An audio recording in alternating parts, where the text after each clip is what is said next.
the book of Luke. That is the topic for this video, and we want to know who wrote it and why. The book of Luke is the third book of the Bible. It is the third and final synoptic gospel. The synoptic gospels were the first three gospels, and their goal was to give us an overall synopsis of the life and teachings of Jesus, as well as to give us evidence for the death and resurrection of Christ. The other two synoptic gospels are Matthew and Mark. If you have not watched my videos on those, it's imperative that you go back and watch those videos. Those videos will give you a lot of information about the synoptic gospels, about Matthew and Mark, and a lot of the information about those books also refer to the book of Luke, the Gospel of Luke. So I really would encourage you to go back and watch that. The author of the book of Luke is also the same author of the book of Acts, and together that comprises half of the New Testament. Let me say that again. The author of the Gospel of Luke and the author of the book of Acts together comprises to write more than half of the entire New Testament. That is a really, really big deal. That is a huge deal. And so, you know, if the person wrote half of the New Testament, I think it's important that we know who wrote it and why they wrote it. The style of writing of both the Gospel of Luke and the book of Acts is written very much the way a contemporary Greek would have written in the first century. The style is consistent with Greek writing, specifically historical and investigative writing of the first century. And so it makes sense that the person who wrote these books is probably someone who's very intelligent, who's well-cultured, who's probably Greek, probably not Jewish, probably someone who's highly educated, and someone who has a very strong understanding of Greek investigative writing throughout the first century. This profile fits perfectly of a man from the city of Antioch. I believe wrote the book of Luke. The man's name is Luke, and the Gospel of Luke, I believe, was written by the guy named Luke.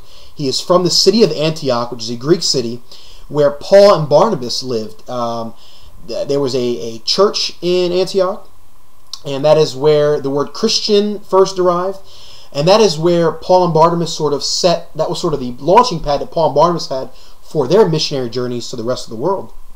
And so Paul, being educated and a man of influence in that city, probably got to develop a friendship with Luke, who was a physician. So he was clearly very intelligent. There weren't many physicians in that time.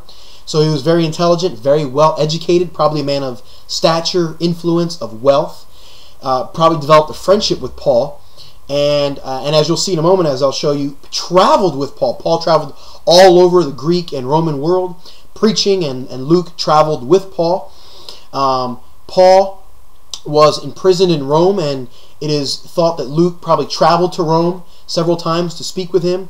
And when Paul was imprisoned in Palestine, it is probably thought that Luke went down and visited him there, and that Luke also conducted interviews with people all throughout Palestine and Jerusalem, people who had first-hand knowledge of the life and teachings of Jesus Christ. And so, the way he writes is very much like a journalist. It's a journalistic style of reporting, much the way a writer does research for a book, or a reporter does for an interview or for a newspaper. And so we know this. We know that this author was writing to a guy named Theophilus. Theophilus, according to several historians, including Tychius and Josephus, Theophilus was the high priest designated by Rome to be the overseer of all religious factions in Palestine from 37 AD to 41 AD. And Theophilus probably didn't live in that region before he was assigned to that position by the Romans. He's a very, very influential, high-ranking official in the Roman government. He moves to Palestine in 37 AD. He shows up, and all these Jewish people are telling him about this guy named Jesus, who had just died and resurrected a few years earlier.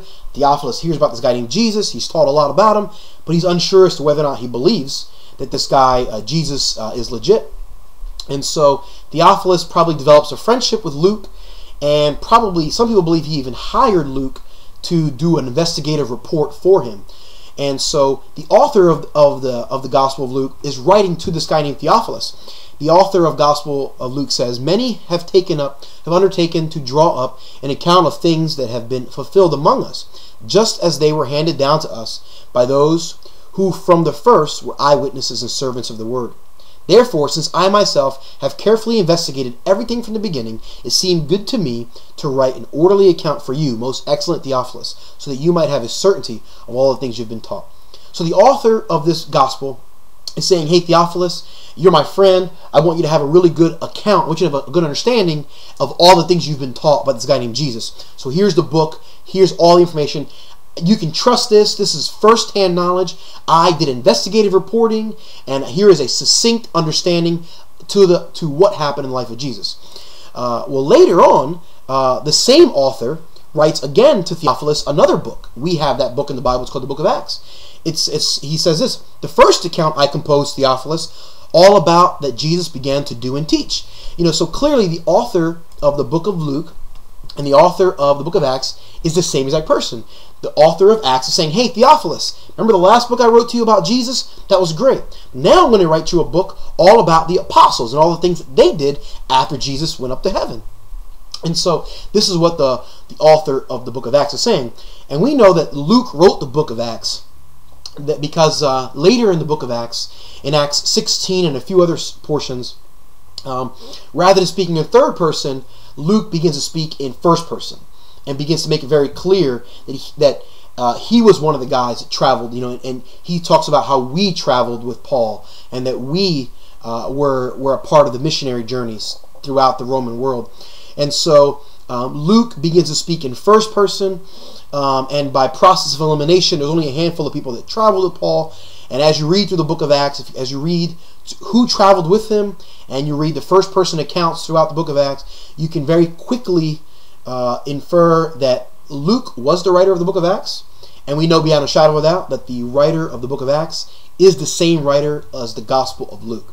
And so therefore we know with almost all certainty that the writer of the book of Luke and the writer of the book of Acts is the same guy, this Greek physician from Antioch named Luke, who traveled with Paul. It's also really important to know that Luke probably most definitely had a copy of both the book of Mark and the book of Matthew when he was writing his own gospel. Definitely had a copy of the book of Mark for sure. We know this because Luke used this sort of to outline his own gospel. He uses the book of Mark to outline the life and teachings of Jesus, and then he does all these interviews as he travels around, gaining information as an investigative reporter, and he sort of plugs those in to where they make sense in the sequence of events that he gets from the book of Mark. But he doesn't write it in the same style as Mark. He writes it he writes it from the standpoint of a reporter, as a historian. It's not this in-your-face, controversial, confrontational sort of book. It's a thorough, succinct story of the life of Jesus, a narrative of the life of Jesus that has a tremendous amount of historical references and a lot of accuracy. How do we know that? What are some historical references for the book of Luke, the authorship? There's several. In 170 A.D., Irenaeus mentions that the book of Luke is written by a guy named Luke in the first century. And he gives authorship to Luke. Clement of Alexandria, Origen of Alexandria, Tertullian. These were all first and second century historians that, with the knowledge and information that they had firsthand, the information they knew of and the evidence they had, they concluded that Luke wrote this gospel. If you want some modern day books on the topic, there are several modern day books on the topic. Josh McDowell has a book called A Ready Defense. In 1993 he wrote that book, and a guy named A.T. Robertson wrote a book in 1950 called A Harmony of the Gospels. Both of those books have a tremendous amount of information about the Gospel of Luke and how we know beyond a shadow of a doubt that it was written right around 62 to 64 AD by a physician from Antioch named Luke. Furthermore,